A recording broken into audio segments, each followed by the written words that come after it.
The Book of Matthew, Bible reading, chapter 14, no commentary. And at that time Herod the Tetrarch had heard of the reputation of Jesus, and he said to his servants, "This man is John the Baptist. He has been raised from the dead. That's why the mighty powers are at work with him." Now Herod had arrested John, bound him, and put him in prison on account of Herodias, the wife of his mother Philip. For John had said to him, "It is not lawful for you to have her." Although he wanted to kill him, he feared the people, for they regarded him as a prophet.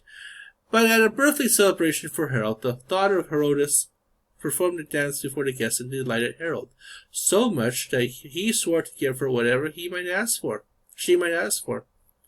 Prompted by her mother, she said, "Give me here on a platter the head of John the Baptist."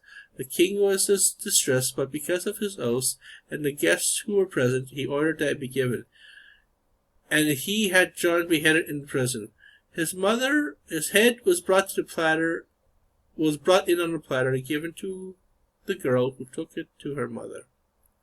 The disciples went and took away the corpse and buried him, and they went out and told Jesus. When Jesus heard of it, he withdrew to a boat to a deserted place by himself. The crowds heard of this and followed him on foot from their towns. When he disembarked, he saw the vast crowd. His heart was moved with pity for them, and he cured the sick. When it was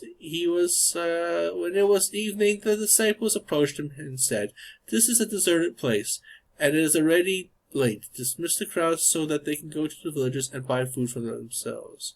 Jesus said to them, "There is no need for them to go away. Give them some food yourselves." But they said to him, 5 loaves and 2 fishes is all we have here." Then he said to them, Bring them here to me.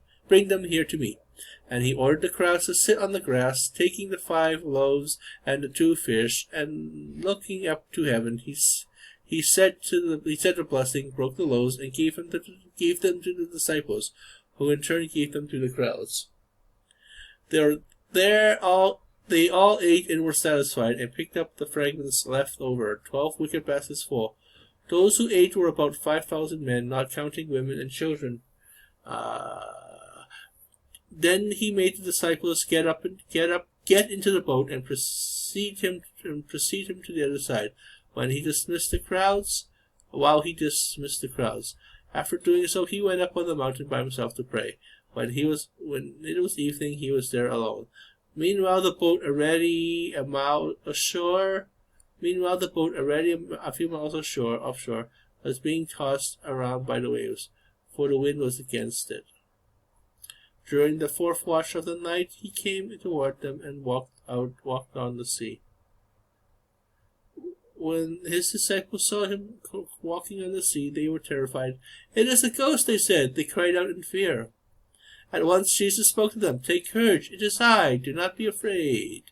Jesus said to him in reply, "Lord, if it is you, command me to come to you on the water." He said, "Come." Peter got out of the boat and began to walk on the water towards Jesus. But when he saw how strong the wind was, he became frightened and began to sink. He cried out, "Lord, save me!"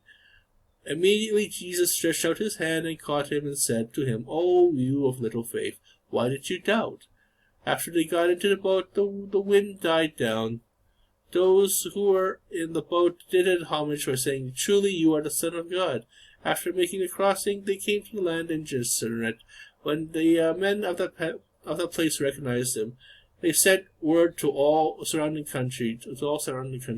People brought in all of those who were sick, and begged him that they might touch only the tassel on his cloak. And as many as touched it was healed.